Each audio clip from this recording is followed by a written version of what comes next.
잘 나가던 시절이 기본이고 이 우울한 상태는 죽음과도 더 심한 대문호죠. 해밍웨이인데요.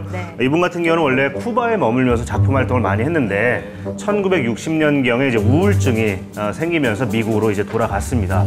치료 도중에 그런데 엽총으로 또 자살을 하면서 이 우울증에 대한 경각심을 사람들에게 많이 심어줬던 또 작가이기도 하죠. 대부분 조증이 먼저 발병되게 되는 경우에는 병이 아니라고 생각하는 경우가 많아요. 우울증으로 자살로 오히려 더 유명해졌지만 실제 그 삶을 들여다보면 우리가 조울증이라고 하는데 조증으로 붕 뜨는 단계하고 우울하게 쭉 가라앉는 단계가 이제 번갈아 가면서 오는 건데 바다 낚시도 많이 하고 뭐 사파리 사냥도 아프리카로 많이 떠나고 음주운전도 뭐 32번이나 하고 교통사고도 많이 당하고 굉장히 죽음에 가까워지는 무모한 행동들을 많이 합니다.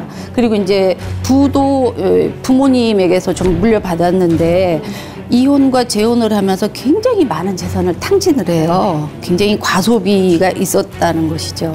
굉장히 글을 쓸 때도 안 자고 써서 1년에 단편을 7편을 발간한 적도 있거든요. 권 작가님. 네.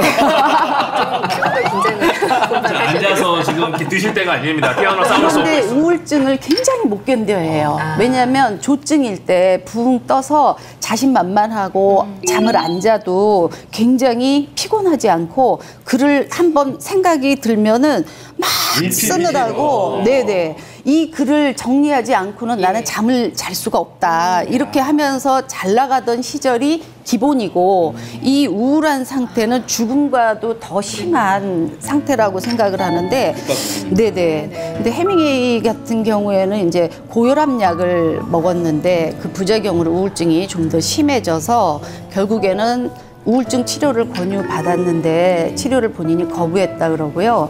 우울증하면 마음의 감기라고 뭐 표현하던데 그만큼 누구에게나 걸릴 수 있다 뭐 이런 표현이잖아요. 그렇죠. 근데 감기 같은 경우는 뭐 목숨을 잃는 경우는 극히 드물잖아요. 네네.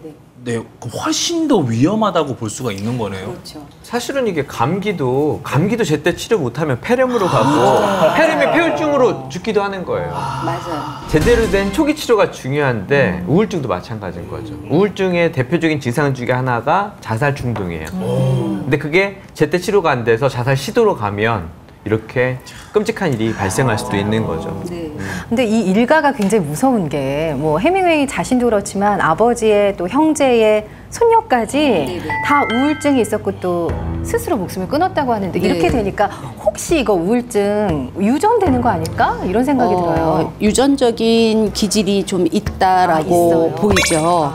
그리고 유전적인 기질뿐만 아니라 키워지는 과정에서도 그 부모가 우울할 때 자녀에게는 가장 독약이라고 저희가 보는데 아이가 부모의 관심과 그 눈빛을 보고서는 인정받고 교감을 하면서 그래 잘했어 하는 그 눈빛 교환이 우울증의 경우에 안 됩니다.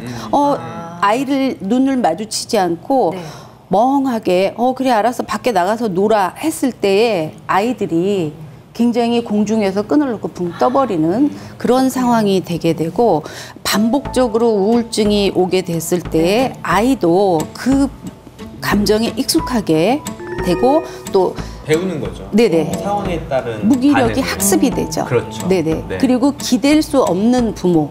엄마는 힘든데 아빠는 우울한데 나까지 힘들게 하면 안 돼 하는 것이 아이들을 어른스럽다, 조숙했다라고 하는 말로 칭찬을 하게 되는데 그거는 칭찬이 절대로 아니에요.